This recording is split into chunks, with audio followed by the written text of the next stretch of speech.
একজন মানুষ যার ৬টি রূপ, রহস্যময় অতীত, ভয়ঙ্কর শক্তি আর প্রতিশোধের অগ্নি। আজ আমরা এক্সপ্লেন করব ২০২৫ সালের বহুল আলোচিত তেলুগু মুভি শানমুখা। আপনি কি প্রস্তুত? তাহলে আসুন রহস্য উন্মোচন শুরু করা যাক। Hi guys, welcome to my channel ফিল্মের গল্প। এমন নতুন আর অসাধারণ সব মুভি আর ওয়েব সিরিজের এক্সপ্লেনেশন বাংলায় দেখতে চাইলে চ্যানেলটিকে সাবস্ক্রাইব করে রাখতে পারেন। মুভির শুরুটা হয় হায়দ্রাবাদের জঙ্গলের ভেতরে ছোট্ট একটা আদিবাসী গ্রামকে দেখিয়ে। সেখানেই দেখা যাচ্ছিল একজন গর্ভবতী মহিলা বাচ্চা প্রসবের জন্য তীব্র যন্ত্রণায় ছটফট করছিল, আর তার পাশেই দাঁড়িয়েছিল সেই মহিলার হাজবেন্ড বিগান্দা, আর তার শালা ভৈরবাও ছিল, যেখানে তাদের কয়েকজন লোক সেই প্রসূতি মহিলাকে নিয়ে যাচ্ছিল কোথাও। এরপরে সেই গর্ভবতী মহিলাকে অর্থাৎ বিগান্দার স্ত্রীকে বাচ্চা প্রসব করা এমন একজন মহিলার কাছে নিয়ে আসে। ভৈরবা বিগান্দাকে বলে, আমার বোন এতটা ছটফট কেন করছে? আমাদের গ্রামের কোনো গর্ভবতী মহিলা এতটা ছটফট করতে আমি দেখিনি কখনো। বিগান্দা বলে, এটা একটা সংকেত, এই জঙ্গলের রাজা জন্ম নিচ্ছে, আর আমার ছেলে জন্ম নেওয়ার আগেই এই জঙ্গলের পশু পাখি সবকিছু ভয়ে দৌড়ে পালাচ্ছে, আর এটাই হচ্ছে সংকেত। একজন বীর সন্তান আমার ঘরে জন্ম নেবে। কিছুক্ষণ পরেই যখন বিগান্দার স্ত্রী সন্তান প্রসব করে, সেই প্রসূতি মহিলা ভয়ে চিৎকার করে সেখান থেকে দৌড়ে পালিয়ে যায়, আর এটা দেখে কিছুটা অবাক হয় বিগান্দা এবং ভৈরবা। তারা ভেতরে চলে যায়। বিগান্দা দেখতে পায় তার স্ত্রী যে সন্তান জন্ম দিয়েছে তার একটি নয় বরঞ্চ কয়েকটি মাথা, আর এটা দেখার পরে সেখানে থাকা বিগান্দারই একজন লোক রক্তবমি করতে করতে সেখানেই মারা যায়। বিগান্দাও সেই ছেলেটিকে দেখে প্রচণ্ড রেগে যায় আর বলে, এটা হতেই পারে না, এটা আমার সাথে কি করে হলো? আমি এটা কখনোই হতে দেব না। তখনই বিগান্দা কি করবে ভেবে না পেয়ে তার স্ত্রী এবং সন্তানকে সেখানেই রেখে সে রাতের আধারে জঙ্গলের দিকে রওনা দেয়। এদিকে বিগান্দার স্ত্রী তার ছেলেকে বিগান্দাকে ছাড়াই লালন পালন করতে থাকে। এমনকি তার ছেলে এমন অদ্ভুত হওয়ার পরেও বিগান্দার স্ত্রী তাকে একটুও অবহেলা করে না, বরং মায়ের পূর্ণ মমতা দিয়ে তাকে লালন পালন করে বড় করে তোলে। এদিকে গ্রামের বাকি বাচ্চারা যখন বিগান্দার ছেলেকে এভাবে দেখে, তখন তারা ভূত ভূত বলে তার উপরে পাথর নিক্ষেপ করতে থাকে, আর এই জন্য বিগান্দার স্ত্রী তার সন্তানকে সবসময় তাদের থেকে আগলে রাখে, লুকিয়ে রাখে। আবার মাঝে মধ্যে সেই বাচ্চাদের সে এটাও বলতো যে আমার ছেলেটাকে তোমাদের সাথে খেলতে নাও। কথায় আছে, বিপদ যখন আসে সব দিক দিয়ে আসে। ঠিক তেমনটাই বিগান্দা তার স্ত্রী সন্তানকে রেখে জঙ্গলে চলে যায়। অন্যদিকে তার স্ত্রী তার সন্তানকে লালন পালন করছিল, কিন্তু হঠাৎ করে তার শরীরও অসুস্থ হয়ে পড়ে, আর একদিন সেও মারা যায়। বিগান্দার স্ত্রী অবশেষে মৃত্যুশয্যায় তার ভাইকে নিজের সন্তানকে লালন পালন করার দায়িত্ব দিয়ে মারা যায়। এদিকে সে বিগান্দাকে দেখা যায় যে জঙ্গলে একের পর এক জঙ্গল পাড়ি দিয়ে তার গরুকে খুঁজে বেড়াচ্ছিল। জঙ্গলের এদিক থেকে ওই দিক অনেকক্ষণ ঘুরে বেড়ানোর পরেও সে তার গুরুজি নামক কাউকেই খুঁজে পাচ্ছিল না। অবশেষে বিগান্দা একটা সময় বানারসে চলে যায়, আর সেখানে অদ্ভুত এক অঘোরার সাথে সে দেখা করে এবং তার সাথে হাত মিলিয়ে তার কাছ থেকে অদ্ভুত এক বিদ্যা শিখে নেয়, যেটাকে কালো জাদুও বলা যেতে পারে। এরপরে বিগান্দা যখন বানারসি থেকে আবারও সেই জঙ্গলে ফিরে আসে, এরপর হঠাৎ করে একদিন বিগান্দা তার গরুর খোঁজ পায়। তার গুরু তাকে দেখার পরেই বলে, তুমি অনেক বড় অপরাধ করেছ। বিগান্দা বলে, গুরু, আমি নিরুপায়। আমার ছেলে শানমুখা অদ্ভুত এক রোগ নিয়ে জন্মিয়েছে, আর আমি সেটারই হাল খুঁজে বের করার চেষ্টা করছি। তখনই বিগান্দা তার গুরুকে আরও বলে, আমাদের পুরনো গ্রন্থর ভেতরে এর কোনো উপায় নেই। তখন তার গুরু তাকে কিছু গ্রন্থ দেয়। বিগান্দার গুরু তাকে বলে, এটা প্রয়োগ করো, হয়ে যাবে। সিন কাট হয়ে যায়। এরপরে একজন সিআইকে দেখানো হয়, যে গাড়িতে বসেই এসআই কার্থিকে কল করছিল আর বলছিল, তুমি তো জানোই আমাদের এরিয়াতে ড্রাগ সাপ্লাই অনেকটাই বেড়ে গেছে। যদিও আমার বলতে লজ্জা লাগছে, এই সব কিছুর সাথে আমার ছেলেও জড়িত আছে। তুমি এই কেসটা একটু দেখে শুনে ইনভেস্টিগেশন করো, কারণ ডিপার্টমেন্টের সবার সামনে যদি আমার ছেলের নাম চলে আসে তাহলে আমার মানসম্মানের 12টা বেজে যাবে। কার্থিও সেই সিআইকে বলে, ঠিক আছে, আমি বিষয়টা দেখে নেব। এরপরে কাথি একটা ড্রাগ সাপ্লায়ার আড্ডাখানায় যায়, আর সেখানে স্বভাবতই কিছু ড্রাগ সাপ্লায়ার থাকবে, আর কাথি যে তাদের সাথে ফাইট করবে, আর এমনটাই হয়। আর দেখা যায় সেই সিআইয়ের কথা মতো সেখানে তার ছেলেও ছিল। তার ছেলেকে দেখার পরে কাথি তাকে কিছু চড় থাপ্পড় দিয়ে সেখানেই তার পাশে দাঁড় করিয়ে রাখে, যাতে সে তাকে নিজে নিয়ে যেতে পারে। অন্যদিকে সেই ড্রাগ সাপ্লাইয়ের যে মূল হোতা সেই কমলকে অ্যারেস্ট করে নেয় কাথি। কিন্তু কোমল সুযোগ বুঝে কাথির গানটা নিজের হাতে নিয়ে নেয় এবং তাকে গান পয়েন্টে নিয়ে নেয়। কাথি তাকে সাবধান করে যেন এমন ভুল সে না করে। কাথি কোমলকে বলে, গানটা আমাকে দিয়ে দাও। কিন্তু কোমল কোনোভাবেই গানটা দিচ্ছিল না, বরং সে হুট করেই শ্যুট করে বসে। আর দুর্ভাগ্যবশত সেই গুলিটা কাথির শরীরে না লেগে সিয়ার ছেলের শরীরে লাগে, যে সেখানেই কাথির একটু পেছনেই দাঁড়িয়েছিল। কিন্তু সৌভাগ্যবশত ছেলেটা মারা যায় না, সেখানে কিছুটা আহত হয় মাত্র।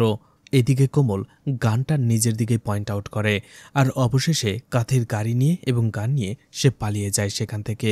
আর কাথিও তার পিছু করতে পারছিল না, কারণ তার কাছে অন্য কোনো গাড়ি ছিল না সেখানে। আর এদিকে দেখা যায় কমল সেই গাড়িটা নিয়ে অন্য একটি গাড়ির সাথে অ্যাক্সিডেন্ট করে জঙ্গলের কাছে। সিন কাট হয়ে যায়। এরপরেই জারা নামের একটি মেয়েকে দেখানো হয়, যে ব্যাঙ্গালোরে জার্নালিজম নিয়ে পড়ছিল। আর যারা যেহেতু ফাইনাল ইয়ারে পড়ছিল, তার একটি প্রজেক্ট সাবমিট করতে হতো। সে প্রজেক্ট সাবমিট করে তার প্রফেসর মার্টিনের কাছে। কিন্তু মার্টিন সেই প্রজেক্ট দেখার পরে দেখতে পায় যারা তার প্রজেক্টটা কমপ্লিট করেনি। তখনই জারা বলে, আমি প্রজেক্টের একটা জায়গায় এসে আটকে গেছি, আমি বুঝতে পারছি না এখান থেকে আমি কি করে আগাবো, কোন দিকে আগাবো। তখনই মার্টিন বলে, আমি তোমার রিসার্চ পেপার পড়েছি, যেটা খুবই ইন্টারেস্টিং ছিল। হায়দ্রাবাদে আমি একজন পুলিশ অফিসারকে চিনি। তুমি যদি কখনো হায়দ্রাবাদে যাও তাহলে আমাকে নক দিও, তাহলে আমি তোমার হেল্প করতে পারবো। আর এতে জারাও রাজি হয়ে যায়। এরপরে আবার ওই কাথিকে দেখানো হয়, যে তার হায়ার অফিসারের কাছে এসেছিল। তার হায়ার অফিসার তাকে বিভিন্নভাবে কথা শোনাতে থাকে। আসলে ঘটনা হচ্ছে, কার্তি যখন সেই আড্ডাখানায় যে সবার সাথে মারপিট করছিল, অর্থাৎ সেই ড্রাগ সাপ্লায়ারকে মারছিল এবং সেই সিআর ছেলেকে চড়থাপ্পড় মারছিল, ঠিক ওই সময়টাতে লুকিয়েও কেউ এটার ভিডিও করে ফেলে। আর সেই লোকটা ভিডিওটা সোশ্যাল মিডিয়ায় পোস্ট করে দেয়, যার ফলে সেটা রাতারাতি ভাইরাল হয়ে যায় এবং সবার মুখে মুখে এটা নিয়ে এখন কথা চলছে। অন্যদিকে এসআই কার্তির গানটাও মিসিং। সোশ্যাল মিডিয়াতে সবাই কমেন্ট করছে আর বলাবলি করছে যে এখানে এসআই কার্তি ভুল করেছে, কারণ সেই সিআইয়ের ছেলে এখনও টিনেজ, তার উপরে এভাবে হাত তোলা ঠিক হয়নি। আর সেটাই তার হায়ার অফিসার কার্তিকে বলে যে এসআইয়ের ছেলে টিনেজ, তাকে এভাবে ট্রিট করা তোমার ঠিক হয়নি, এই কেসটা ভিন্ন অ্যাঙ্গেল থেকেও সমাধান করা যেত। এরপরেই তার হায়ার অফিসার কার্তিকে বলে, আমি তোমাকে ওয়ার্নিং দিলাম এবং 7 দিনের সময় দিলাম, যে করেই হোক নিজের গানটাকে খুঁজে বের করো, আর সাথে কোমলকেও খুঁজে বের করতে হবে তোমাকে। এরপরেই কমলকে একটি হসপিটালে অ্যাডমিট থাকতে দেখা যায়, কারণ সে অ্যাক্সিডেন্ট করেছিল, সেখানেই ট্রিটমেন্ট নিচ্ছিল। এরপরে একজন পুলিশ অফিসারকে দেখা যায় এসআই কার্তিকে কল করে আর বলে, কোমল যে গাড়িটা নিয়ে পালিয়েছিল সেই গাড়িটা আমরা খুঁজে পেয়েছি। কার্তির সাথে সাথে সেখানে চলে আসে এবং সেই গাড়িটাকে দেখে, যেটা একটু পুড়ে গিয়েছিল। কার্তিক বুঝতে পারে এটার অ্যাক্সিডেন্ট হয়েছে। এছাড়া সেই গাড়ির ভেতরে সে তার গানটাও আর খুঁজে পায় না। তখন কার্তিক অন্য একজন পুলিশ অফিসারকে বলে, নিশ্চয়ই কোমল আশেপাশের কোনো হসপিটালেই রয়েছে, আপনারা এখনই ইনকোয়ারি শুরু করুন এবং আশেপাশের হসপিটালগুলোতে খোঁজ নিন যে গতকাল রাতে কারা কারা অ্যাডমিট হয়েছে, তাদের পরিচয়পত্র এবং নাম ঠিকানা সংগ্রহ করুন, তাহলেই কমলকে খুঁজে পাওয়া যাবে। এরপরে একটি ক্যান্সার সেন্টারকে দেখানো হয়, যেটার ভেতরে টিনেজ একটি ছেলে তার মায়ের পাশে বসে কাঁদছিল। ছেলেটার নাম ছিল জাবেদ। আসলে জাবেদের মায়ের ক্যান্সার ট্রিটমেন্টের জন্য অনেক টাকা লাগতো, আর এজন্যই সে বসে বসে কাঁদছিল। তখনই একজন লোক জাবেদকে কল করে আর বলে, টেনশন করো না, মায়ের ট্রিটমেন্টের টাকাটা আমরা ঠিকই জোগাড় করে ফেলব।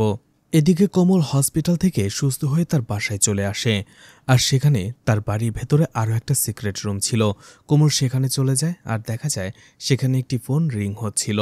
ফোন তুলতেই দেখা যায় কোমলকে কল করেছে ভাইরাবা, অর্থাৎ সে ভিগান্তার শালা। ভাইরাবা বলছে, একজন লোক আমাদের খোঁজ খবর নেয়ার চেষ্টা করছে, তার আগে তুমি ওর খোঁজ খবর বের করো। এরপরেই আবারও জারাকে দেখানো হয়, যে তার হোমটাউন বিজয়বাড়াতে চলে এসেছে। আর বাড়িতে আসার পরেই দেখা যায় পাত্রপক্ষ তাকে দেখতে এসেছে। আর এরপরে দুজনকে একসাথে আলাদা কথা বলার জন্য সময় দেওয়া হয়। যখনই যারা তার সাথে কথা বলতে যাচ্ছিল, ঠিক তখনই তার প্রফেসর মার্টিন তাকে কল করে আর বলে, হায়দ্রাবাদের সেই সিআইয়ের সাথে আমি কথা বলেছি, তুমি হায়দ্রাবাদে গেলে সেই সিআইয়ের সাথে দেখা করো। সিন কাট হয়ে যায়। রাতের বেলা ভৈরবাকে জঙ্গলের ভেতরে বড় একটা খাঁচা নিয়ে যেতে দেখা যায়, যেটার ভেতরে সে কাউকে আটকে রেখেছিল। আর সেই খাঁচাটা টানতে টানতে সে ভিগান্তার কাছে নিয়ে যায়, যে জঙ্গলে বসেই ধ্যান করছিল। আর ভিগান্তার সাথে সেখানে আরও কয়েকজন তান্ত্রিক ছিল। সিন কাট হয়ে যায়। এরপরেই দেখা যায় জারা এবং তার মা হায়দ্রাবাদে যাচ্ছে। আর জারা আর তার মায়ের কথা থেকে আমরা জানতে পারি জারার এই বিয়েতে একেবারেই মত নেই। যারা তার মাকে বলে, তুমি আমাকে আরও একটু সময় দাও, আর এটাই আমার শেষ প্রজেক্ট। এরপরে আমার জার্নালিজম শেষ হয়ে যাবে, তখন আমি বিয়ে নিয়ে ভাবব। এরপরে যারা হায়দ্রাবাদে এসে সেই সিআইয়ের সাথে দেখা করে। সিআই বলে, মার্টিন তোমাকে আমার কথা বলেছে, আর আমিও তোমাকে সাহায্য করার জন্য একজন অফিসারকে রেখেছি। এসআই কার্তি তোমাকে এই বিষয়ে পুরোপুরি সাহায্য করবে। তোমার যা যা প্রয়োজন তুমি তাকে বললেই পেয়ে যাবে। এরপরে একজন কনস্টেবল জারাকে কার্তির সামনে নিয়ে আসে, আর কার্তি জারাকে দেখার পরেই রেগে যায় আর বলে, তুমি তুমি এখানে কেন এসেছ? বের হয়ে যাও। তখনই কনস্টেবল বলে, সিআই স্যার আপনার কাছে এই মেয়েটিকে পাঠিয়েছে। এখন কার্তি জারাকে দেখার পরে এমনটা কেন বলল সেটা আমরা কিছুটা পরে জানতে পারবো। সেই কনস্টেবল বলে, এই জারার কিছু প্রয়োজনীয় জিনিসপত্র লাগবে, আর সেগুলো আপনাকেই অ্যারেঞ্জ করতে হবে। এরপরেই জারা সেখানে কার্তিকে তার রিসার্চ পেপারগুলো দেখায় আর প্রজেক্টটা দেখায়। যারা বলতে থাকে, আমি জার্নালিজমে ফাইনাল ইয়ারে আছি, আর এখন আমাকে একটা প্রজেক্ট সাবমিট করতে হবে রিসার্চ পেপার সহ। আর আমি যে থিমটা সিলেক্ট করেছি সেটা হচ্ছে উইমেন সুইসাইড। আর এরপরেই বিগত কয়েক বছর সুইসাইড কেসগুলো নিয়ে আমি রিসার্চ করতে থাকি। আর গত 6 বছরের সুইসাইড কেসগুলোর ভেতরে একটা ইউনিকনেস রয়েছে। কার্তি জারার ব্যাপারটাকে একেবারেই তুচ্ছ করে নেয় আর বলে, এতে ইউনিকনেসের কী ব্যাপার রয়েছে? প্রতিদিন কত মানুষ কত শত কারণেই না সুইসাইড করে। যারা বলে, আপনার মতো প্রথমে আমিও এটাই ভেবেছিলাম, কিন্তু পরে যখন আমি গভীরভাবে আরও রিসার্চ করি তখন এগুলোর ভিতর আমি একটা প্যাটার্ন এবং সিগনেচার খুঁজে পাই। যারা বলে, এই সুইসাইড কেসের মধ্যে বেশিরভাগই ছেলে এবং মেয়ে ভালোবাসে একে অপরকে, আর এরপরেই তারা পালিয়ে যায় বাড়ি থেকে। পালিয়ে যাওয়ার 1 মাস পরেই ছেলেটি সুইসাইড করে, আর মেয়েটিকে কোথাও খুঁজেই পাওয়া যাচ্ছে না। আর এরপরেই যেসব মেয়েগুলো বাড়ি থেকে পালিয়ে এসেছিল তাদের পরিবারের লোকজনের সাথে আমি কথা বলি। তাদের মতামত একটাই, যে মেয়েটি তো সে ছেলেটির জন্য আমাদের ছেড়ে পালিয়ে গেছে, আমাদের মান সম্মান ডুবিয়ে গেছে, তো ওকে ওর মতো থাকতে দাও, ওকে ওর পথ বেছে নিতে দাও। যারা তার কথার কিছু প্রমাণও দেখাতে থাকে, কিন্তু সবকিছু দেখার এবং শোনার পরেও কার্তি বলতে থাকে, এগুলো কোইন্সিডেন্স ছাড়া আর কিছুই নয়। এরকম অনেক ঘটনাই ঘটে যেগুলোর সাথে একটার অনেকটার মিল থাকে, কিন্তু আদতে এগুলোর একটার সাথে অন্যটার কোনো সম্পর্ক নেই। তুমি শুধু শুধুই ওভার থিঙ্কিং করে ওভার রিয়াক্ট করছো। যারা বলে, কখনোই না। গত 6 বছর ধরে হায়দ্রাবাদে এই ঘটনাগুলো ঘটছে। অনেক বড় একটা ক্রাইম চলছে, কিন্তু সেই ক্রাইমটা কারো চোখের সামনেই আসছে না। কার্তি বলে, ঠিক আছে, তোমার কথা মেনে নিলাম। তোমার সাথে একটা ডিল হয়ে যাক। তুমি যদি তোমার কথাগুলোর কোন একটা লাইভ প্রমাণ আমাকে দেখাতে পারো তবেই আমি তোমার কথা বিশ্বাস করে নেব। আর তুমি যদি এটা করতে না পারো তাহলে তুমি তোমার এই রিসার্চ বন্ধ করে এখান থেকে চলে যাবে। যারাও রাজি হয়ে যায়। এরপরেই যারা কার্তিকে একটি ফেসবুক ভিডিও দেখায়, যে ভিডিওর ভেতরে একজন বড় বোন তার ছোট ভাইয়ের সাথে ঝগড়া করছিল। আর ঝগড়ার একটা পর্যায়ে সেই মেয়েটি তার ছোট ভাইয়ের সাথে রাগ করে নিজের ব্যাগপত্র নিয়ে সে বাড়ি থেকে বের হয়ে যেতে থাকে। আর যাওয়ার সময় সে বলছিল, এই বাড়িতে আমার কোনো সম্মান নেই। এর কিছুদিন পরে দেখা যায় সেই ছেলেটি আবারও ফেসবুক লাইভে আসে এবং তার বড় বোনের ছবি সেই লাইভে দেখিয়ে বলে, আপু তুমি যদি এই ভিডিওটা দেখে থাকো তাহলে তাড়াতাড়ি চলে এসো বাড়িতে। আর কেউ যদি আমার আপুর সন্ধান জেনে থাকেন তাহলে অবশ্যই আমাদেরকে জানাবেন। যারা বলে, এই কেসটা আমার রিসার্চের সাথে অনেকটাই মিলে। কার্তি বলে, ঠিক আছে, কালকে এই মেয়েটার বাবা মাকে থানায় ডাকবো এবং ইন্টারোগেশন করব, দেখি কি হয়। এদিকে ভাইরাবা আবারও কমলকে কল করে আর বলে, ও আমাদের কাহিনী সম্পর্কে অনেকটাই জেনে ফেলছে, তাড়াতাড়ি ওকে সরিয়ে ফেলার ব্যবস্থা করো। পরদিনই কার্তি থানায় সেই মেয়েটির মা এবং ছোট ভাইকে ডেকে নেয়। মেয়েটির নাম ছিল শ্রাবেয়া। কার্তি তাদের জিজ্ঞেস করে, আপনাদের মেয়ে শ্রাবেয়া কি এখনও বাড়িতে ফেরেনি? শ্রাবেয়ার মা বলে, যেদিন ও ঝগড়া করে বাসা থেকে বের হয়ে গিয়েছিল আমি তাকে ফোন করেছিলাম। ও আমাকে বলেছে ও আর কখনো বাড়িতে ফিরবে না। আমি ভেবেছিলাম রাগের মাথায় হয়তো বলছে, একদিন বান্ধবীর বাসায় থেকে পরদিন ঠিকই হয়তো চলে আসবে, কিন্তু আজও পর্যন্ত আমার মেয়ে শ্রাবেয়া বাসায় ফেরেনি। এছাড়া আমি ভেবেছিলাম কয়েকদিনের মধ্যেই আমি থানায় এসে কমপ্লেন করব, যাতে করে আমার মেয়ে তাড়াতাড়ি বাসায় ফিরে আসে। শ্রাবেয়ার মা আর ভাই থানা থেকে চলে যাওয়ার পরে কার্তি জারাকে বলে, তোমার সাথে আমার ডিল ক্যান্সেল হয়ে গেছে, কারণ সেই মেয়েটি নিজের ইচ্ছায় বাড়ি ছেড়ে চলে গেছে, ভালোবেসে পালিয়ে যায়নি। যারা বলে, হ্যাঁ মানলাম, শ্রাবেয়া ভালোবেসে ঘর থেকে পালিয়ে যায়নি, কিন্তু ও এখনও বাড়িতে কেন ফিরল না এটা ভাবো। কিন্তু কার্তি তার কথা না মানলে যারা রেগে সেখান থেকে চলে আসে। এরপরে কার্তি তার ভালোবাসার সুন্দর অতীতগুলো মনে করতে থাকে। আসলে যখন সে কলেজে ছিল তার সাথে জারার একটা ভালোবাসার সম্পর্ক ছিল। তারা একে অপরকে ভালোবাসতো। তাদের সময়গুলো খুব সুন্দর করেই কাটছিল। কিন্তু হঠাৎ করেই দুজনের মধ্যে একটা ঝামেলা তৈরি হয়, যার ফলে তাদের মধ্যে ব্রেকআপ হয়ে যায়। এদিকে কার্তি একদিন জারাকে ফলো করতে করতে একটি ক্যাফেতে চলে আসে। কিন্তু ক্যাফেতে জারার সামনে আসার আগেই জারার সামনে তার হবু বর চলে আসে। আর এরপরে কার্তি এসব কিছু দেখে নিজেই পিছিয়ে যায়। সে আসলে ভেবেছিল জারা শুধুমাত্র তার জন্যই হায়দ্রাবাদে এসেছে, কিন্তু বিষয়টা ছিল অন্য কিছু। তখনই কার্তি সেই ক্যাফেতে জাভেদকে দেখতে পায়। জাভেদ সেখানে বসেই জারার ফটো তুলছিল লুকিয়ে। তখন কার্তি জাভেদের কাছে চলে যায় আর বলে, তুমি জারার ফটো কেন তুলছ? জাভেদ ভয়ে ভয়ে বলে, আমি তোমার ফটো গ্যালারির জন্য ফটোগুলো তুলছিলাম। কিন্তু কার্তির কথাটা বিশ্বাস হয় না। তখনই সেখানে সে তাকে ধমকাতে থাকে। ঠিক ওই সময়টাতে জারা সেখানে চলে আসে। সে উল্টো কার্তিকেই কথা শোনাতে থাকে, বলে, ছোট্ট ছেলেটাকে বকছো কেন? কার্তি বলে, এই ছেলেটা লুকিয়ে লুকিয়ে তোমার ফটো তুলছিল। কিন্তু জারা যখন সেই ক্যামেরাটা চেক করে সেখানে একটাও জারার ফটো ছিল না। এরপরে উল্টো জারাই কার্তিককে বকাঝকা করতে থাকে, বলে, ও আমার ফটো তুলেছে তাতে তোমার কি? আর তুমি এখানে কি করছো? তুমি কি আমাকে ফলো করছো? আর তুমি তো আমাকে সাহায্যও করবে না, তাহলে এখানে কেন এসেছো? কার্তি বলে, তুমিও তো আমার জীবন থেকে চলে গিয়েছিলে, তাহলে আবার ফিরে কেন এসেছ? কার্তি রাগ করে সেখান থেকে চলে যায়। এরপরে ঘটনা একটু ফ্ল্যাশব্যাকে চলে যায়। 2 দিন আগের ঘটনা। 2 দিন আগে একটি মেয়ে যখন রাস্তায় দাঁড়িয়েছিল রাতের বেলা, তখনই মুখোশধারী একজন লোক মেয়েটির কাছে আসে এবং মেয়েটিকে কিডন্যাপ করে সেখান থেকে নিয়ে যায়। আর এই ঘটনাটা সেখানকার একজন লোক দেখে ফেলে, আর সাথে সাথে সে পুলিশকে ইনফর্ম করে। পুলিশও শহরের চারিপাশে রাস্তার মধ্যে নাকাবন্দি করে ফেলে। প্রত্যেকটা গাড়ি তারা সার্চ করতে থাকে। আর ঠিক ওই সময়টাতে কার্তির গাড়ি নিয়ে পালাচ্ছিল কোমল। আর কোমলের যে গাড়িটা অ্যাক্সিডেন্ট হয়েছিল সেটা ছিল সেই কিডন্যাপারের গাড়ি। সেই দুটো গাড়ি যখন অ্যাক্সিডেন্ট হয়, মেয়েটি সেই সুযোগে গাড়ি থেকে বের হয়ে চলে আসে এবং চারপাশে জোরে চিৎকার করে সাহায্য চাইতে থাকে। কিন্তু জঙ্গলের এরিয়া থাকায় সেখানে আশেপাশে কেউ ছিল না। মেয়েটির সাহায্যের চিৎকারও কেউ শুনতে পায় না। এদিকে দেখা যায় মেয়েটি কমলকে গাড়ি থেকে টেনে বের করছিল, কারণ মেয়েটি তো আর জানত না যে কমল ড্রাগসের বিজনেস করে। মেয়েটি কমলকে গাড়ি থেকে বের করার পরে ছোট্ট একটি কাচের টুকরো দিয়ে কমলের হাতে একটি ফোন নাম্বার লিখে দিয়ে যায়। অন্যদিকে এরই মধ্যে সেই মাস্কওয়ালা লোকটি জ্ঞান ফিরে যায় আর সে সেই মেয়েটিকে খুঁজতে থাকে। এদিকে মেয়েটি সেখানে কোমলের গাড়িটি নিয়ে অর্থাৎ কার্তির গাড়িটি নিয়ে পালাতে শুরু করে। আর সেই কিডন্যাপার সেই গাড়িটিকে বারবার অ্যাক্সিডেন্ট করতে থাকে, ধাক্কা দিতে থাকে, যার ফলে মেয়েটি সেখানেই অজ্ঞান হয়ে যায়, কারণ মেয়েটি মাথায় আঘাত পেয়েছিল। এরপরই দেখা যায় সেই কিডন্যাপার মেয়েটিকে বড় একটি সুটকেসে করে নিয়ে যাচ্ছিল কোথাও।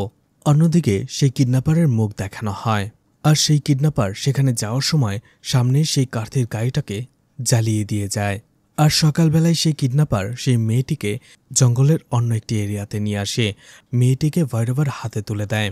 আর রাত হবার পরে ভৈরবা সেই মেয়েটিকে একটি খাঁচার মধ্যে বন্দি করে কোথাও নিয়ে যাচ্ছিল। আর সেখানে তারা কোনো একটা রিচুয়াল করছিল, যেটা আমরা কিছুক্ষণ আগে দেখতে পেয়েছিলাম। আর সেখানে বিগান্তা এবং ভৈরবার কথা শুনে আমরা জানতে পারি তারা কোনো নির্দিষ্ট একটা রাশির মেয়েদের খুঁজে বেড়াচ্ছিল। আর সেখানেই আমরা শানমুখাকে দেখতে পাই। আর তার 6টা মাথা ছিল। আর বিগান্তাই সেই লোক যারা একের পর এক মেয়েদের কিডন্যাপ করছিল। আর বিগান্তা এই সব কিছু করছিল তার ছেলের জন্য। আসলে বিগান্তা এবং ভৈরবা নির্দিষ্ট 6টি রাশির মেয়েদের কিডন্যাপ করছিল, নির্দিষ্ট একটা রিচুয়ালের মাধ্যমে তাদের বলি দিচ্ছিল। আর এভাবেই তারা শানমুখাকে সুন্দর করতে চাইছিল। আর তাদের এই রিচুয়ালটা শেষ করার জন্য 3 রাশির আরও একটা মেয়ের দরকার ছিল, যাকে বলি দেওয়ার পরেই তাদের এই রিচুয়ালটা সম্পূর্ণ হবে। কিন্তু এই 3 রাশির মেয়েরা অনেক রেয়ার হয়, তাদের খুঁজে পাওয়া খুবই কঠিন হয়। এতদিন তারা যে রিচুয়ালের অংশটুকু করেছে সেটাতে সেই শানমুখার 6টি মাথার পরিবর্তে একটি মাথা হয়ে যাবে। শানমুখা দেখতে কুৎসিত ছিল, আর তাকে সুন্দর করতে সেই 3 রাশির মেয়েকে বলি দেওয়াটা প্রয়োজন। তাই বিগান্দা ভৈরবাকে বলে, তুমি যে করেই হোক ওই রাশির মেয়ে খুঁজে বের করো, আমার ওকে বলি দিতেই হবে। আর এরপরেই বিগান্তা যে 6টি মেয়েকে বলি দিয়েছিল তাদের আত্মাকে একসাথে করতে থাকে ব্ল্যাক ম্যাজিকের সাহায্যে।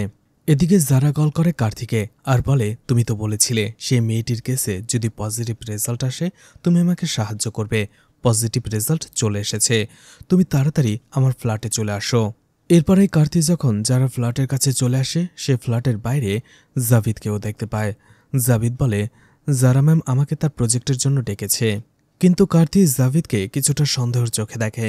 যারা কার্তিকে বলতে থাকে আসলে শ্রাবিয়া বাসা থেকে এমনিতে বের হয়ে যায়নি, তার একটা ভালোবাসার সম্পর্ক ছিল আর সে তার প্রেমিকের সাথেই বের হয়ে গেছে। যারা কার্তিকে বলে শ্রাবিয়াকে খুঁজে বের করতে হলে আগে তার প্রেমিককে খুঁজে বের করতে হবে, আর সেটাও সেই প্রেমিক সুইসাইড করার আগে। আর শ্রাবিয়ার বয়ফ্রেন্ডের নাম হচ্ছে শ্রীকান্ত। এরপরেই যারা শ্রাবিয়া এবং শ্রীকান্তের ছবি কার্তিকে দেখায়। এদিকে শ্রাবিয়ার মিসিং হওয়ার খবরটি টিভিতে প্রচার করা হচ্ছিল। এছাড়াও এই কেসটা যে তারা ইনভেস্টিগেশন করছে অর্থাৎ কার্তি এবং যারা, সেটাও টিভিতে বলে দেওয়া হয় যে তারাই সেই শ্রাবিয়াকে খুঁজে বের করার চেষ্টা করছে। এদিকে ভাইরাবা কোমলকে ফোন করে আর বলে ওই যারা মেয়েটি আমাদের ব্যাপারে বেশি খোঁজ নেওয়ার চেষ্টা করছে, যত তাড়াতাড়ি সম্ভব তাকে মেরে ফেলো। এরপরেই কার্তি এবং যারা তারা চলে যায় শ্রীকান্তের ফ্ল্যাটে, কিন্তু সেই ফ্ল্যাটে কেউ ছিল না। এরপরেই কার্তি সেই ফ্ল্যাটের ওনারকে ডাকে এবং শ্রীকান্তের ব্যাপারে জিজ্ঞেস করে। তখনই সেই ওনার কার্তি এবং যারাকে একটি শকিং ব্যাপার বলে, যে মেয়েটি নিখোঁজ শ্রাবিয়া সে আসলে শ্রীকান্তের প্রেমিকা নয়, বরং কৌশিকের প্রেমিকা। আর এই ফ্ল্যাটেই কৌশিক এবং শ্রীকান্ত থাকতো একসাথে। কিন্তু কিছুদিন আগে দুজনের মধ্যে ঝগড়া বেঁধে যায় শ্রাবিয়াকে নিয়ে। এছাড়া সেখান থেকে আমরা আরও জানতে পারি এই শ্রীকান্ত আর কেউ নয়, সেই ছেলেটি যে একটি মেয়েকে কিডন্যাপ করেছিল এবং ভৈরবের হাতে তুলে দিয়েছিল। এরপরে কার্তি এবং যারা শ্রাবিয়ার কয়েকজন ফ্রেন্ডের সাথে দেখা করে। সেখানে একটি মেয়ে বলে এই কৌশিক হচ্ছে আমাদের সুপার সিনিয়র। এদিকে সেই ফ্ল্যাট ওনার তাদের আরও বলে, যেদিন কৌশিক শ্রীকান্ত শ্রাবিয়াকে নিয়ে ঝগড়া করছিল ফ্ল্যাটে, আমি পুলিশকে খবর দিয়েছিলাম। একজন পুলিশ অফিসার এসে তিনজনকেই অ্যারেস্ট করে থানায় নিয়ে গিয়েছিল। এরপরেই তারা পাশের সেই পুলিশ স্টেশনে চলে যায় এবং সেই অফিসারকে এই ব্যাপারে জিজ্ঞেস করে। সে অফিসার বলে, আরে স্যার, সেটা তো ছোট্ট একটা ঝগড়ার ব্যাপার ছিল, আমরা মিটমাট করে দিয়েছি। আসলে কৌশিক ভেবেছিল তার গার্লফ্রেন্ড শ্রাবিয়ার সাথে শ্রীকান্ত দুর্ব্যবহার করছে, মিসবিহেভ করছে, আর এই জন্যই তাদের মধ্যে ঝগড়া হয়েছিল। আমি তাদের ওয়ার্নিং দিয়ে ছেড়ে দিয়েছিলাম। এরপরে পুলিশ অফিসার মোহন তাদের তিনজনের ডিটেলস কার্তিকে দেয়। কার্তির সাথে সাথেই কৌশিককে কল করে, কিন্তু কৌশিকের নাম্বারটা বন্ধ ছিল তখন। কৌশিকের বাবার নাম্বারও সেখানে ছিল। কার্তি সেখানে কৌশিকের বাবার নাম্বারে কল করে, আর কৌশিকের বাবা ফোন ধরার পরে কৌশিকের কথা জিজ্ঞেস করলে সে বলে, কৌশিক তো কতদিন আগে ইউএসএ চলে গেছে, তুমি দাঁড়াও, আমি কৌশিকের ইউএসএর নাম্বার তোমাকে দিচ্ছি। এরপরে কার্তি কৌশিকের নাম্বার কল করে আর কৌশিককে সেই ঝগড়ার ব্যাপারে জিজ্ঞেস করে। কৌশিক বলে, আরে স্যার, সেটার পরেই তো আমার সাথে শ্রাবিয়ার ব্রেকআপ হয়ে গিয়েছিল, আর এরপরেই আমি আমার ক্যারিয়ারের দিকে ফোকাস করি আর শ্রাবিয়ার সাথে যোগাযোগ বন্ধ করে দেই। এরপরে শ্রাবিয়া কোথায় আছে, কি করছে, আমি এসবের কিছুই জানি না। এরপরেই কার্তি শ্রীকান্তের নাম্বারে কল করে, আর সেই শ্রীকান্তের নাম্বারটা বন্ধ ছিল তখন। যারা কার্তিকে বলে, এখন যে করেই আমাদের শ্রীকান্তকে খুঁজে বের করতে হবে। কৌশিক যেহেতু ইন্ডিয়ার বাইরে ছিল তাই হয়তো সে বেঁচে গেছে, আর কৌশিকের পরিবর্তে হয়তোবা শ্রীকান্তই মারা যাবে, তাই আমাদের শ্রীকান্তকে খুঁজে বের করতেই হবে। এদিকে কোমল একটি লোককে হায়ার করে যারাকে খুন করার জন্য। এদিকে কার্তির একজন কনস্টেবল একটা কেস স্টাডি করতে যেয়ে সেখানে ভার্ষিতা নামের একটি মেয়ের ছবি সে দেখতে পায় এবং ডিটেলস পায়। এই ভার্ষিতা হচ্ছে সেই মেয়েটি যাকে সেই দিন শ্রীকান্ত কিডন্যাপ করেছিল, এবং এই ভার্ষিতাই কোমলের হাতে তার নাম্বারটা লিখে দিয়ে গিয়েছিল। আর সেই কনস্টেবল কমল যে হসপিটালে অ্যাডমিট ছিল সেই হসপিটালে ফোন করে জেনে নেয়, আর সেখানকার ডক্টরও বলে যে হ্যাঁ, এই ধরনের একজন রোগী এসেছিল যার হাতে নাম্বার লেখা ছিল, আর সেই নাম্বারটাও তারা টুকে রেখেছিল, যার ফলে দুটো ম্যাচ করে গেছে। আর সেই কনস্টেবলও কার্তিকে ফোন করে এই বিষয়টা জানায়। আর কার্তি তখন এটাও জানতে পারে এই ভার্ষিতা মিসিং, আর সে 3 দিন আগে নিখোঁজ হয়ে গেছে, যেদিন কোমল তার গান নিয়ে পালিয়েছিল। এদিকে কার্তির গান কিন্তু এখনও মিসিং ছিল, আর সে সেটা খুঁজে বের করছিল। অবশেষে একটা সোর্সের মাধ্যমে সে কোমলের ঠিকানা পেয়ে যায়, আর সেখানে চলে যায় আর তাকে বলে তার গানটা ফেরত দেওয়ার জন্য। কিন্তু সেখানে কোমলের লোক আগে থেকেই ছিল, যারা কার্তিকে মারতে শুরু করে। কার্তি তাদের সাথে ফাইট করে, আর এই সুযোগে কোমল সেখান থেকে পালিয়ে যায়। এদিকে কার্তি ভার্ষিতার ফটোটা জারাকে দেখায় এবং জিজ্ঞেস করে সে তাকে চেনে কিনা। জারা বলে না, এই মেয়েটিকে সে আগে কখনো দেখেনি। এদিকে সেই কন্ট্যাক্ট কিলার জারাকে মারার জন্য গান পয়েন্ট আউট করে। সে জারার পাশে কার্তিকে দেখার পরে সেখান থেকে চলে যায় জারাকে না মেরেই।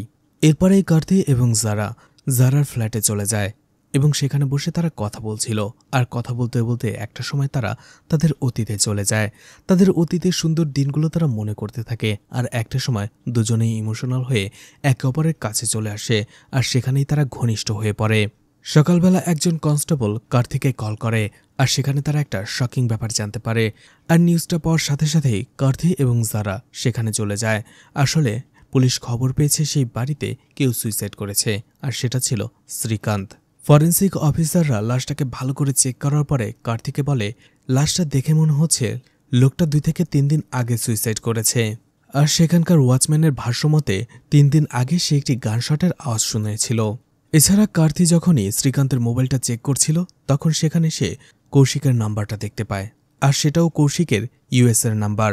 কার্তি বলতে থাকে, কৌশিক তো বলেছিল সেই ঝগড়ার পরে সে আর কারোর সাথে যোগাযোগ করেনি, তাহলে শ্রীকান্ত কৌশিকের ইউএসের নাম্বারটা কোথায় পেল, আর 3 দিন আগে তাদের সাথে কি কথা হয়েছিল।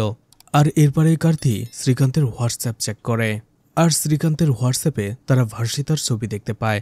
যেহেতু কার্তিকের সেই কনস্টেবল ভার্ষিতার ছবিটি আগেই পাঠিয়েছিল তাই সে চিনতে পেরে যায়। তখন কার্তি সব ইকুয়েশন মিলিয়ে ফেলে। সে ভাবে হয়তো 3 দিন আগে শ্রীকান্ত ভার্ষিতাকে কিডন্যাপ করে নিয়ে যাচ্ছিল এবং তাদের অ্যাক্সিডেন্ট হয়, আর অ্যাক্সিডেন্ট হয় কোমলের গাড়ির সাথে, যে আমার গাড়িটি নিয়ে পালাচ্ছিল। এরপরে ভার্ষিতার সুযোগ বুঝে ক্লো রেখে যাওয়ার নাম করে কোমলের হাতে তার নাম্বারটা রেখে যায়। কার্তি ভাবতে থাকে ভার্ষিতাকে শ্রীকান্ত কেন কিডন্যাপ করছিল, আর এরপরে এই পুরো নিউজের ডিটেলস টিভি চ্যানেলগুলোতে প্রচার করা হয়। আর এই নিউজটা যখন কৌশিক দেখছিল, টিভিতে নিউজটা দেখার পরে সাথে সাথে সে পুলিশ অফিসার মোহনকে কল করে এবং তাদের কথা শুনে আমরা বুঝতে পারি কৌশিক হচ্ছে পুলিশ অফিসার মোহনের ছোট ভাই। আর সেখান থেকে আমরা জানতে পারি কৌশিক ইউএসএ নয়, সে ইন্ডিয়াতেই আছে। কৌশিক বলতে থাকে, শ্রীকান্ত যেমনটা বলেছিল তেমনটাই হচ্ছে, আর আমি মরতে চাই না। তখন মোহন বলে, আমি না বলা পর্যন্ত তুমি বাইরে বের হবে না। এরপরে সেই দিন রাতেই দেখা যায় মোহন আর কৌশিক একটি বারে বসে মদ খাচ্ছিল। ঠিক ওই সময়টাতে কার্তি সেখানে চলে আসে। আসলে কার্তি সেখানে এসেছিল পুলিশ অফিসার মোহনের জন্য, কিন্তু সেখানে আসার পরেই সে কৌশিককেও দেখতে পেয়ে যায়। তখন মোহন কার্তিকে বলে, স্যার বিশ্বাস করুন, এইসবের পেছনে আমার ভাইয়ের কোনো হাত নেই। আমি আপনাকে সবকিছু খুলে বলছি। কিন্তু কার্তিক কথা না শুনেই কৌশিককে সেখান থেকে নিয়ে আসতে যায়। ঠিক তখনই মোহনের লোকেরা সেখানে কার্তিককে পেটাতে শুরু করে, তাদের মধ্যে ফাইট হয়, আর এই সুযোগে কৌশিক সেখান থেকে চলে আসে। এরপরে যারা যখন কৌশিকের ঠিকানা বের করে তার সাথে দেখা করতে আসে, তখনই সে দেখতে পায় কৌশিক নিজেকে একটা রুমের ভেতরে আটকে ফেলেছে, আর কৌশিকের অবস্থা দিনে দিনে খারাপ হয়ে যাচ্ছে। কৌশিক জারাকে বলতে থাকে, তুমি যদি আমার ব্যাপারে জানতে চাও তাহলে তোমার পরিণতিও আমার মতোই হবে। এদিকে কার্তিক যতক্ষণে দরজা ভেঙে ভেতরে ঢুকবে ততক্ষণে কৌশিক অজ্ঞান হয়ে গিয়েছিল। এরপরেই মোহন কার্তি এবং জারাকে যা হয়েছে তাই বলতে থাকে। শ্রাবেয়া আর শ্রীকান্ত যে কলেজে পড়ছিল সেই কলেজেরই সিনিয়র ছিল কৌশিক। আর কৌশিকের একটু ভুল বোঝাবুঝির জন্য সে বিশ্বাস করতে থাকে যে শ্রাবেয়া তাকে পছন্দ করে, তাকে ভালোবাসে। কিন্তু আদতে সত্যিটা হচ্ছে শ্রীকান্ত এবং শ্রাবেয়া একে অপরকে ভালোবাসত। এর মাঝেই কৌশিক ইউএসএ চলে যায়, কিন্তু সেখান থেকে সে জানতে পারে শ্রীকান্ত এবং শ্রাবেয়ার ভালোবাসার কথা। সে তড়িঘড়ি করে ইন্ডিয়ায় ফেরত চলে আসে, আর সেখানে এসে সে শ্রীকান্তের সাথে ঝগড়া করতে থাকে। আর ভাগ্য ভালো সেই কেসটা আমার হাতে এসেই পড়ে, আর আমি কৌশিককে ভালো করে বুঝিয়ে সেখান থেকে পাঠিয়ে দেই। এই ঘটনা ঘটে যাওয়ার কয়েকদিন পরে শ্রীকান্ত কল করে কৌশিককে। শ্রীকান্ত কৌশিককে বলেছিল শ্রাবেয়া বিপদে পড়েছে, আর তাকে সেই বিপদ থেকে বাঁচানোর জন্য অন্য একটা মেয়েকে কিডন্যাপ করে আরও একজন লোকের হাতে আমাকে তুলে দিতে হবে। শ্রীকান্ত কৌশিককে বলে, আমি একটি লোকেশনে আছি, তুমি আমার ফ্ল্যাটে যাও, আর সেখানে একটি মেয়ের ছবি আছে টেবিলে রাখা, সেই ছবিটি তুমি আমাকে হোয়াটসঅ্যাপ করো। কৌশিক কথা মতো শ্রীকান্তের ফ্ল্যাটে চলে যায়, আর সেই ছবিটি তাকে হোয়াটসঅ্যাপ করে, আর সেই ছবিটা ছিল ভার্ষিতার। এরপরে শ্রীকান্ত কৌশিককে আবারও কল করে আর বলে, যতদিন না পর্যন্ত শ্রাবেয়া বাইরে বের হচ্ছে বা ফিরে আসছে ততদিন পর্যন্ত আপনিও লুকিয়ে থাকুন, বাইরে বের হবেন না, নয়তোবা আপনার অবস্থাও আমার মতোই হবে। আর তখনই শ্রীকান্ত গান দিয়ে নিজেকে শুট করে সুইসাইড করে। এই জন্য কৌশিক এতদিন ইউএসের নাম করে লুকিয়েছিল। কিন্তু কার্তি এবং জারা এসে কৌশিককে খুঁজে বের করে ফেলেছে, তাকে প্রকাশ্যে নিয়ে চলে এসেছে। আর তাই এখন কৌশিকের জীবনও বিপন্ন, যে কোনো সময় তার উপরে হামলা হতে পারে। পুরো ঘটনা শোনার পরে কার্তি এবং জারা কিছুটা আন্দাজ করতে পারে। তারা বলতে থাকে, প্রথমে একজন লোক একটি মেয়েকে কিডন্যাপ করে, এরপরে সেই মেয়েটির বিএফকে তারা ব্ল্যাকমেল করে যাতে সে অন্য একটি মেয়েকে কিডন্যাপ করে। আর যখনই সেই মেয়েটির প্রেমিকা অন্য একটি মেয়েকে কিডন্যাপ করে তাদের হাতে তুলে দেয়, তখন তারা সেই মেয়েটির প্রেমিকাকে মেরে ফেলে। আর তারা এভাবেই এই সার্কেলটা চালিয়ে যাচ্ছিল। অর্থাৎ শ্রাবেয়াকে বাঁচানোর জন্য শ্রীকান্ত ভার্ষিতাকে কিডন্যাপ করেছিল, আর এরপরে সে মারা গেছে। আর এখন ভার্ষিতাকে বাঁচানোর জন্য হয়তোবা ভার্ষিতার বয়ফ্রেন্ড অন্য একটি মেয়েকে কিডন্যাপ করবে। এদিকে কোমল চলে আসে সেই কন্ট্যাক্ট কিলারের কাছে। আসলে কোমল এই লোকটাকে জারাকে খুন করা ছাড়াও আরও একটা কাজ দিয়েছিল, সেটা হচ্ছে সে বিশেষ রাশির মেয়েটিকে খুঁজে বের করার জন্য। সেই লোকটা যখন বিশেষ রাশির মেয়েটিকে খুঁজে বের করে এবং তার ছবি কোমলকে দেয়, কোমল এর পরিবর্তে সেই লোকটাকে সেখানেই মেরে ফেলে, যাতে কোনো প্রমাণ না থাকে। এদিকে কার্তি তার সোর্সের মাধ্যমে আবারও খবর পেয়ে কোমলকে ধরে ফেলে। আর কার্তি ইতোমধ্যে জেনে গেছে এই সবের সাথে কোমলও জড়িত, কারণ কোমলের সাথে ভার্সিতার একটা সম্পর্ক রয়েছিল, তার হাতের নাম্বার লেখা ছিল। কিন্তু কোমল এটা পুলিশকে বলেনি এবং সেই ভার্সিতারও কোনো খোঁজ সে নেয়নি, যার ফলে সে ইনভেস্টিগেশন করে কার্তি জেনে গেছে এই সব কিছুর সাথে কোমল নিজেও জড়িত এবং তাকে এই ব্যাপারে জিজ্ঞেস করে। কোমল বলে আসলে এটা কোনো ক্রাইম বা খুন নয়, এটা একটা মায়াজাল। ভিগানরা আসলে একটা রিচুয়াল করছিল, আর সেই রিচুয়ালটার জন্য শেষ একটা মেয়ে লাগবে যাকে একটা বিশেষ রাশির হতে হবে, 3 কারা রাশি। আর সেই বিশেষ রাশির মেয়েটি আর কেউ নয়, জারা। কার্তি রেগে যায় আর বলে জারার গায়ে একটা ফুলের টোকাও পড়লে আমি তোমাকে শেষ করে ফেলব। ঠিক ওই সময়টাতে ভৈরবা কোমলকে কল করে আর বলে কার্তির হাতে যে লাল সুতোটা বাঁধা আছে সেটা খুলে ফেলো, তাহলেই সে আমাদের বশে চলে আসবে। তখনই কোমল কার্তিকে তার কথার জালে ফাঁসিয়ে কথা বলতে বলতে একটা সময় কার্তির হাত থেকে সেই লাল সুতোটা খুলে ফেলে, আর এরপরেই তাকে থ্রেট দিতে থাকে। বলে তোমার প্রেমিকা জারার হাতে আর কিছু সময় বাকি রয়েছে, যাও তাকে বাঁচিয়ে নাও। কার্তি দৌড়ে জারার কাছে চলে আসে, আর এদিকে কোমলের কাছে চলে আসে ভৈরবা, আর তাকে সেখানেই চাকু দিয়ে আঘাত করে মেরে ফেলে। এদিকে কার্তি সাথে সাথে জারার কাছে চলে আসে আর বলে তোমার জীবন বিপন্ন, যে কোনো সময় তোমার উপরে হামলা হতে পারে, চলো আমার সাথে। আর ঠিক তখনই আমরা দেখতে পারি কার্তি আসলে ভিগান্ডার কন্ট্রোলে চলে এসেছিল। এছাড়া আমরা এটাও জানতে পারি এতদিন পর্যন্ত যেসব ছেলেরা সুইসাইড করেছে আসলে সেটা ভিগান্ডার নিজের কন্ট্রোলে নিয়েই তাদেরকে সুইসাইড করিয়েছে। তখনই ভৈরবা সেখানে চলে আসে আর কার্তিকে বলে এই মেয়েটিকে আমার কাছে দিয়ে দাও, আর তুমি ওই জায়গাটা যেয়ে বসে পড়ো। কার্তি সেটাই করে। এদিকে ভৈরবা জারাকে নিয়ে ভিগান্ডার কাছে চলে আসে, আর সেখানেই জারা দেখতে পায় শানমুখাকে। তাকে দেখার পরে সে ভয় পেয়ে যায়। এদিকে ভিগান্ডা যে 6 জন মেয়েকে নিজের কন্ট্রোলে রেখেছিল তাদের শরীর থেকে রক্ত নিচ্ছিল, আর এখনও তারা তার কন্ট্রোলেই ছিল। আর সেই রক্ত ভিগান্ডা শানমুখাকে পান করায়। বলি সেই রক্ত পান করতেই শানমুখার সবগুলো মাথা এক হয়ে যায়। এখন বাকি আছে শুধুমাত্র জারার বলি দেওয়া। জারার রক্ত পান করলেই শানমুখা খুব সুন্দর এবং সুদর্শন হয়ে যাবে। যখনই ভিগান্ডা জারাকে বলি দিতে যাবে ঠিক ওই সময়টাতে কার্তি সেখানে চলে আসে। আসলে কার্তি যখন সেখানে বসেছিল তখনই আহত অবস্থায় কোমল সেখানে চলে আসে এবং কার্তির হাতে সেই লাল সুতোটা পরিয়ে দেয়। আসলে কোমল বুঝতে পেরেছিল সে যার হয়ে কাজ করে আসলে তারা বিশ্বাসঘাতক, তার সাথে বিশ্বাসঘাতকতা করেছে, আর এই জন্য সে কার্তির উপকার করে। আর সেই পবিত্র লাল সুতার কারণেই ভিগান্ডার কন্ট্রোল থেকে বের হয়ে আসে কার্তি এবং জারাকে খুঁজতে খুঁজতে সে সেখানে চলে আসে। এরপরে ভিগান্ডা আর কার্তির মধ্যে ফাইট হতে শুরু করে। ফাইট করতে করতে একটা সময় কার্তির গান দিয়ে সে ভৈরবাকে শুট করে দেয়, আর সে সেখানেই মারা যায়। এরপরেই কার্তি ভিগান্ডাকে তার গান পয়েন্টে নিয়ে নেয়। তখনই ভিগান্ডা নিজের গল্প বলতে শুরু করে। ভিগান্ডা বলে তুমি আমার এত বছরের সাধনা নষ্ট করে দিচ্ছ। কার্তি বলে পৃথিবীতে কি শুধুমাত্র তোমার ছেলে এরকম আরও অনেক সন্তান জন্ম নেয় যারা স্বাভাবিক নয়, আর যাদের সন্তান এমন হয় তারা কি কালো জাদুর মাধ্যমে অন্যজনের প্রাণ নিয়ে তারা তাদের সন্তানকে ঠিক করে? তোমার তো খুশি হওয়া উচিত ছিল তোমার ছেলের 6টি মাথা, কিন্তু তুমি এটার অন্য অর্থ বের করে ফেলেছ।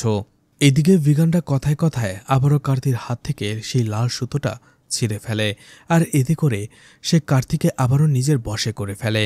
এরপরে ভিগান্ডা সেই 6 জন মেয়ের আত্মাকে অর্ডার দেয় তারা যেন কার্তির রক্ত চুষে খেয়ে ফেলে, আর সেই 6 জন মেয়ের আত্মা সেটাই করতে থাকে। তারা কার্তির ওপরে হামলা করে। এদিকে ভিগান্ডা যখন জারার গলায় ছুরি ধরে তখন একটু রক্ত শানমুখার উপরে পড়ার পরিবর্তে সেটা যে কার্তির ওপরে পড়ে, যার ফলে কার্তি আবারও ভিগান্ডার কন্ট্রোল থেকে বের হয়ে পড়ে। অবশেষে কার্তি সেখানে একটা ত্রিশূল নিয়ে ভিগান্ডাকে মেরে ফেলে, আর এর কিছুক্ষণ পরেই বাকি পুলিশ টিম সেখানে চলে আসে আর জারাকে হসপিটালে নিয়ে যায়। এদিকে শানমুখা কার্তিকে বলতে থাকে আসলে আমার জন্মটাই ভুল, আমার জন্মটাই হয়েছিল ভুল জায়গায় ভুলভাবে। আমার বাবা আমার প্রতি যেটা দেখাতো আমি জানি না সেটা ভালোবাসা নাকি অন্য কিছু। আমি আমার সব আপনজনকে হারিয়ে ফেলেছি, আমার মা, আমার বাবা, এমনকি আমার মামাকেও। আমি জন্ম নেওয়ার পরপরই এতজন মানুষের প্রাণহানি হয়েছে, আর ভবিষ্যতে থাকলে কতজন মানুষ মারা যাবে সেটাও আমি জানি না। আর এতগুলো মানুষের অপবাদ নিয়ে আমি থাকতে পারবো না, তাই সে নিজেই মারা যায়, আগুনের মধ্যে পড়ে। অর্থাৎ শানমুখা সেখানে আগুনে ঝাঁপ দিয়ে সুইসাইড করে, আর সেখানেই মুভিটা শেষ হয়ে যায়। তো মুভিটা আপনাদের কেমন লেগেছে কমেন্ট করে জানাতে পারেন, আর মুভিটা ভালো লাগলে লাইক কমেন্ট শেয়ার করে পাশে থাকতে পারেন। তো আজকের মতো বিদায় নিচ্ছি, আবারও দেখা হবে নতুন কোনো মুভি বা ওয়েব সিরিজ নিয়ে। ততক্ষণ পর্যন্ত ভালো আর সুস্থ থাকবেন সবাই। আজকের মতো বিদায় নিচ্ছি, আল্লাহ হাফেজ।